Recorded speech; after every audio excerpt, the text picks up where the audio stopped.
Continuando, gente, vocês me desculpem aqui em casa entra um, sai um aqui com a minha esposa e eu tive que parar aqui para ela atender alguém. Sexta petição.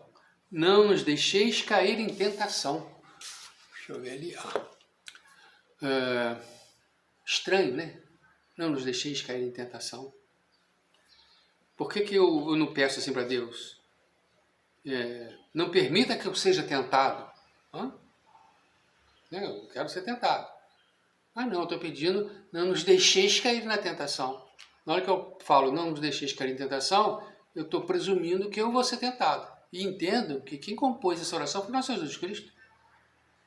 Então, nosso Jesus Cristo diz para a gente, peça a Deus que Ele não deixe vocês caírem em tentação. Deus quer Ele também, tá?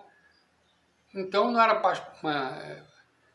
mais, né, sei lá, né? Eu pedi assim, não deixe que eu seja tentado. Então, o nosso Jesus Cristo já assume ali pra gente, é como se ele estivesse dizendo isso pra gente, tá? Vocês vão ser tentados. Peçam a Deus a força para que não caiam na tentação. Ora, que coisa, Deus vai deixar que então que eu seja tentado? Entendam isso que eu vou falar, eu já falei isso, acho que vocês uma vez, né? Nada no mundo acontece que não seja vontade de Deus ou que Deus não tenha permitido. Então, mesmo a tentação é permitida por Deus. E Deus usa esse momento de tentação, eu já devo ter comentado com vocês, como uma provação. Estamos no mundo num estado de prova. Estamos sendo provados, testados. Então, você vai lá comprar um carro 0 km. Vamos supor, você vai lá na concessionária e tem lá um carro de test drive. Você faz um teste para saber se aquele carro atende o que você quer. Não é isso? Você vai na sorveteria tomar um sorvete, né? Pelo menos na sorveteria que eu vou, uma sorveteria artesanais, assim, essa coisa, você pode ir lá, eles têm lá um monte de colherinha que você pode experimentar o sorvete todo. Eu me lembro que eu fui uma vez com minha filha em Curitiba numa sorveteria lá, eu acho que ela experimentou todo o sorvete. Para escolher aquele que você gosta mais, que você quer, que são vários, a variedade muito grande, né? Então você tem que experimentar, não é isso? A pessoa vai se casar, mas ela não chega aqui e casa no dia seguinte. Ela primeiro namora, primeiro noiva, né? Um conhece o outro. Será que isso vai dar certo? Será que é isso que Deus está colocando no meu coração? É isso? Eu vou fazer uma carne assada, eu tenho que experimentar para saber se está com sal, se o tempero, como é que está, se ela está macia, se não está. Tudo no mundo é testado, é o normal. Nós também somos testados, principalmente porque nós fomos expulsos do paraíso pelo pecado dos nossos pais, o pecado original. E a gente está querendo voltar para o paraíso. Não queremos voltar para o céu? Voltar para o paraíso, não, o paraíso celeste, né? Não queremos voltar? Então, na hora que eu saí brigado, né? Desobediente, desobedecendo. E agora, quando eu estou voltando, é como se Deus perguntasse assim para mim assim, bom, mas você está apto a voltar? Você acha que você tem condição? Vamos ver se você tem condição de voltar.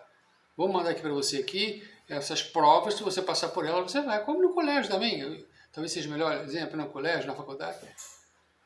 Para a gente passar de ano, a gente tem que fazer a prova. Passei na prova, aí eu passo de ano.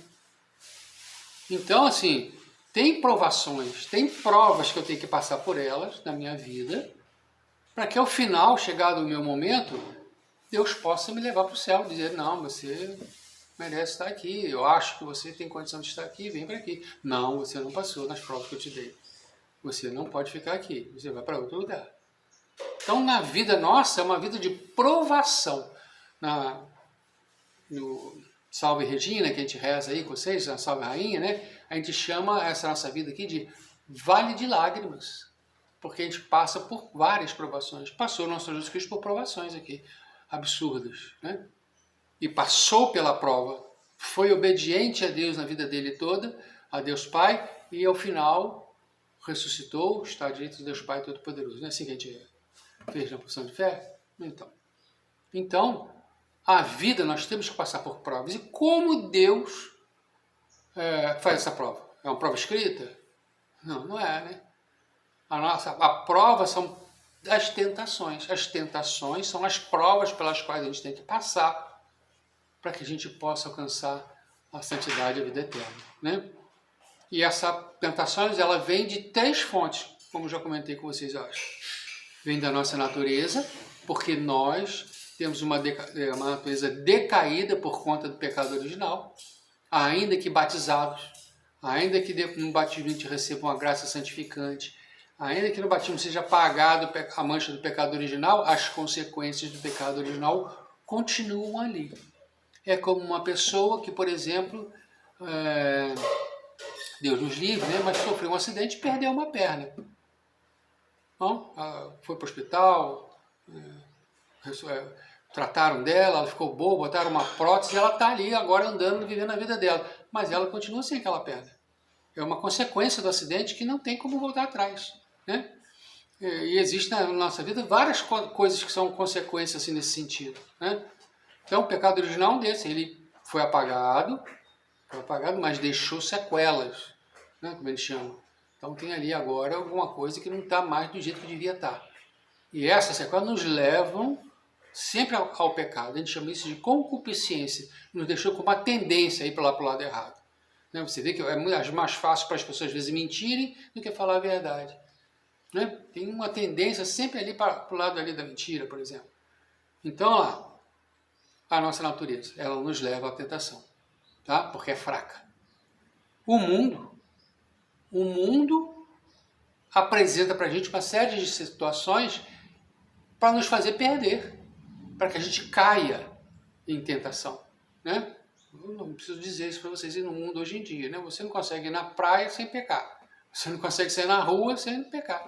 São Luís Maria Grião de Montfort, em 1717, 1720, quando ele escreveu o livro da verdadeira devoção a Nossa Senhora, a Santíssima Virgem, né? Ele dizia que ele achava impossível naquela época alguém passasse pela vida sem se sujar na lama do pecado. Em 1717, imagina em 2025. O mundo me carrega para o pecado. Hoje em dia, com a facilidade absurda aí, redes sociais, televisão, cinema e tudo. E por fim, o demônio. Não que o demônio não haja no mundo e não haja na minha natureza. Sim, ele está sempre agindo nisso aí, né? Então, é a carne, o mundo e o demônio. Então a tentação vai ir, não tem jeito. A minha natureza me leva ao pecado, o mundo me leva ao pecado e o demônio está sempre agindo para me levar para errar, para me afastar de Deus.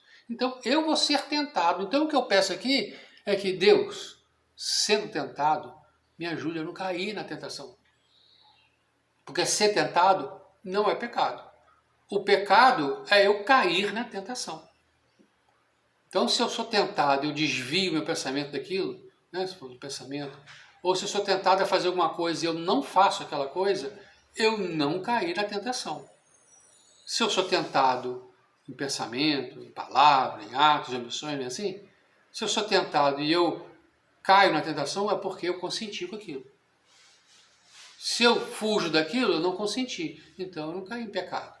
Mas tentado eu vou ser. E conforme eu sou tentado e eu venço a tentação, eu fico mais forte. E outra tentação, venci, fico mais forte. E fico mais forte, fico mais forte. Essa é a forma como eu vou construindo na minha vida uma vida de santidade. Ao final da minha vida, eu consegui vencer aquela situação toda e vivo uma vida em odor de santidade, como a gente chama às vezes, né? Então, vencendo as tentações. Obviamente que para a gente é muito difícil, já que a nossa natureza nos leva ao erro, é muito difícil a gente vencer a tentação, mas com o auxílio da Virgem Santíssima, eu já falei isso para vocês, aquele devoto de Nossa Senhora, e devoto mesmo, aquele que na hora da tentação pede auxílio de Nossa Senhora, não cai na tentação. Gente, eu estou falando isso não é só de boca para fora, Nossa Senhora me ajude, eu continuo. Não, do fundo do coração. Não quero cair nessa tentação, quero afastar isso de mim. Nossa Senhora me ajude. Tem até um santo, um papa, não me lembro do jeito, que diz assim: se na hora da tentação você pedir auxílio a Nossa Senhora, é auxílio do coração, hein? Querendo mesmo não cair naquela tentação. Se você pedir auxílio dela, esquece, você não pecou, porque ela não deixa. Então assim, peço a Nossa Senhora que me ajude, obviamente, para eu não cair na tentação. Então eu vou ser tentado. Isso é um ponto importante de ter na cabeça, né? Ah, não, eu sou tão forte espiritualmente que eu nem vou ser tentado. Não tem isso. Eu tenho que botar na cabeça o contrário. Eu sou tão fraco que eu vou ser tentado a toda hora. Então eu tenho que me preparar para isso, estar atento a isso e recorrer à Nossa Senhora toda hora que eu for tentado para que ela não permita que eu caia em tentação, ofendendo a Deus. Eu não quero ofender a Deus, peço ajuda da Nossa Senhora para não cair em tentação. Isso vai acontecer toda hora. E olha só, gente, quanto mais santo, mais tentado você vai ser, obviamente. O demônio não precisa tentar alguém que já está no inferno, ou que já está a caminho do inferno. Ele já está a caminho do inferno mesmo. Ele vai tentar quem não está caminhando para o inferno, quem está caminhando para Deus. É o que ele quer, tirar todas as almas da mão de Deus e levar para o inferno. Então quem caminha para Deus, quanto mais caminha para Deus, quanto mais próximo está, mais tentado vai ser. Opa, que coisa terrível. Mas quanto mais próximo de Deus eu estou, mais armas eu tenho para vencer a tentação. Quanto mais próximo de Nossa Senhora eu estou, mais forte eu estou, porque perto de Nossa Senhora o demônio nem chega. Então assim, vou ser tentado. Rezei, pensei isso. Mas eu peço a Deus para não permitir que eu caia em tentação. Deixa eu ver que horas tem aqui. Tá bom.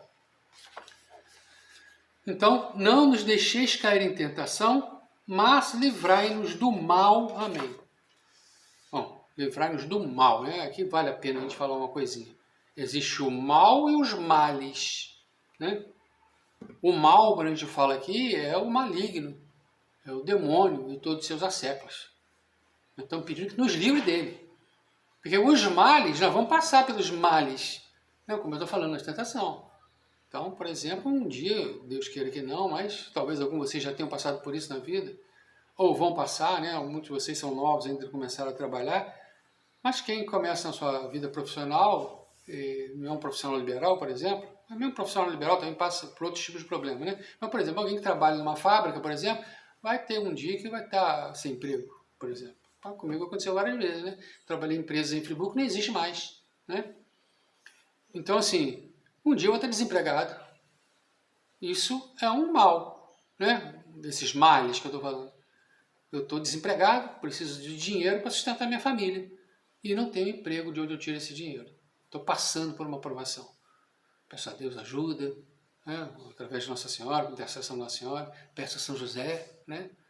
E ali na frente apareceu outro emprego e eu comecei a trabalhar para sustentar minha família. Passei por um período de provação. Vivi males, né? Quer ver um outro mal? Um outro desses males, né? A doença. A doença, todos nós com certeza convivemos com alguém que esteve doente ou que está doente.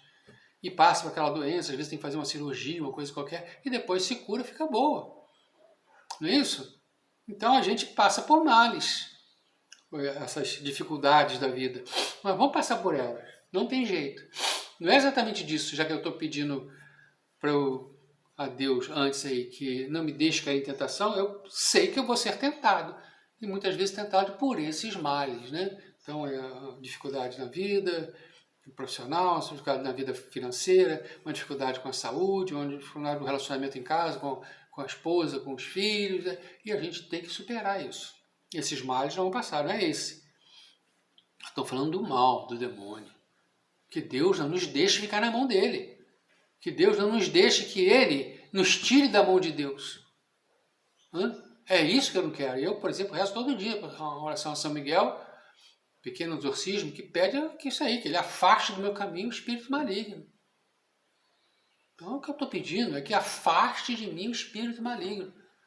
Tire essas fumaças aí de perto de mim, né? Para que não venha de alguma forma a me prejudicar, a minha vida, principalmente no sentido da minha salvação. Entenda, gente, isso é uma coisa que eu devia ter falado e não falei ainda. Deus está preocupado com a salvação da minha alma. Guardem essa frase sempre assim. Deus está preocupado com a salvação da minha alma. Nós, por conta do pecado original e tudo, estamos muito ligados ao nosso sentido, às coisas do mundo. Então eu sinto frio, sinto fome, dor, mas isso aqui não é o principal. Vocês entendem isso? O principal é a vida eterna. É para lá que é o caminho. Eu não fico aqui. Eu não posso estar agarrado a essas coisas do mundo de forma que eu não consiga ver a vida eterna. Eu não posso estar apegado às coisas do mundo de forma que eu não possa olhar para a vida eterna. Então Deus, quando olha para mim, derrama graças na minha vida, né? Nossa Senhora, quando vem me ajudar, com vistas à vida eterna. Obviamente que eu tenho que viver essa vida aqui. E Ele não vai me abandonar. Mas eu não vou ficar aqui para sempre. Eu estou aqui de passagem, vocês também. Então, o nosso foco tem que ser a vida eterna. Então, quando eu peço para afastar o mal, o que eu não quero é a condenação. Eu não quero ir para o inferno. Eu quero ir para o céu. Então, eu estou pedindo para Deus que Ele afaste o maligno de mim. Vou passar pelos males da vida, os problemas na vida, sim, mas eu quero que Ele me afaste do mal, que afaste o mal de mim. O mal, o maligno, aquele que pode fazer me perder a alma. Eu não quero perder a minha alma. Eu não quero ser condenado, eu quero a salvação. Isso, eu quero o céu. Então a música diz assim, né? Eu quero o céu. É isso aí. Então é isso que a gente está pedindo. Entendam, as petições, né? Pai nosso que estás no céu, santificado seja o vosso nome, venha a nós o vosso reino, seja feita a vossa vontade, assim na terra como no céu. O pão nosso de cada dia nos dai hoje. Perdoai as nossas ofensas, assim como perdoamos a quem nos tem ofendido. Não nos deixeis cair em tentação, mas livrai-nos do mal. Amém. É aquilo que Deus ensina, através de nosso Jesus Cristo, né? Deus, nosso Jesus Cristo, aí no caso foi Ele que compôs, ensina pra gente como roteiro de oração, de coisas que a gente vai levar nosso pensamento a Deus, pedindo a Deus, que alcançando isso aqui, conseguindo isso aqui de Deus, eu mereça estar um dia junto dele na eternidade. É isso que está aqui.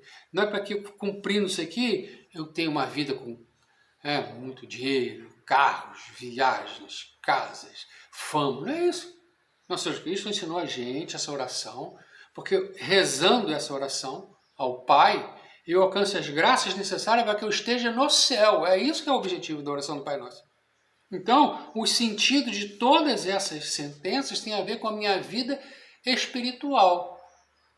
Obviamente que Ele não vai deixar faltar o pão nosso cada dia, do alimento, né? O corporal.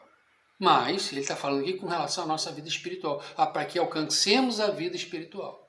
Quando o apóstolo pediu a ele a oração, né, falou assim, São João ensina os seus discípulos a rezar, ensina o Senhor também a rezar. Quando ele pediu essa oração, o apóstolo, e quando o nosso Jesus Cristo ensinou essa oração, era com vistas à vida eterna. Então é isso que a gente reza. Né? Aqui em português, como passei para vocês em latim aí também, né? A gente reza pedindo o céu, querendo o céu, querendo a salvação da nossa alma. Para isso que a gente reza o Pai Nosso. Importantíssimo para a gente rezar o Pai Nosso. E óbvio que no final aqui desse nosso bloco de estudos aí sobre oração, eu vou falar com vocês do Rosário. Já até mandei um material essa semana falando um pouco do Rosário, né? Falando do Rosário, né? Que a gente tem que rezar pelo menos o texto todo dia. Se eu rezar o texto todo dia, eu vou rezar ali 6 Pai Nossos. Né? É um que a gente reza no início do texto e mais 5 a cada dezena, né? São 6 Pai Nossos. Eu rezei pelo menos 6 Pai Nossos naquele dia, porque é importante que eu reze todo dia o Pai Nosso, de coração, entendendo o que eu estou pedindo. Né? Rezar, eu sei o que eu estou pedindo, Pai Nosso? Então é aquilo que eu estou pedindo. Né? Ainda que eu reze eles e não possa meditar da forma como a gente tem meditado aqui o Pai Nosso nessas aulas nossas, que eu possa parar cada Pai Nosso pensar assim, eu tenho aquilo na minha cabeça. Eu tenho na minha cabeça, quando eu estou rezando perdoar as nossas ofensas assim como perdoamos que nos tenham ofendido, que eu tenho aí um compromisso de relacionamento com as outras pessoas também. Como, sei disso, está lá dentro de mim. Eu não preciso, na hora que rezar isso, parar e analisar cada uma das palavras, né? Mas eu tenho que ter isso muito certo na minha cabeça, entendeu? Que é isso que eu estou falando. Para eu vou ser perdoado na medida em que eu perdoo os outros. Na medida como eu perdoo os outros. É assim que vai ser o meu critério que vai ser usado por Deus para me perdoar. Entenderam? Vamos, a partir de hoje, rezar o Pai Nosso assim. Tá bem? Eu, na próxima aula, que a gente vai começar a rezar, estudar a Ave Maria, eu antes vou pegar com vocês e a gente vai passar o Pai Nosso em latim, né? Só para eu mostrar sentença, um com o outro, para quem quiser se sentir chamado a rezá-lo em latim, que o faça. Tá bem? Terminamos a nossa aula aqui hoje, tá? Então, ficou aula em 2 vídeos separados aí, que eu estou enviando para vocês aí agora. Salve Maria! Em nome do Pai, do Filho e do Espírito Santo também. Salve Rainha, Mãe de Misericórdia, vida, doçura e esperança nossa salve. A vós bradamos, degradados filhos de Eva, a vós suspiramos, gemendo e chorando neste vale de lágrimas. Eia, pois, advogada nossa, esses vossos olhos misericordiosos a nós volvei, depois desse desterro mostrai-nos Jesus, bendito é o fruto do vosso ventre. Ó clemente, ó piedosa, ó doce, sempre Virgem Maria, rogai por nós, Santa Mãe de Deus, para que sejamos dignos das promessas de Cristo. Amém. Em nome de Pátria, Filho, Espírito e Santo. Amém. Salve Maria, excelente semana para vocês.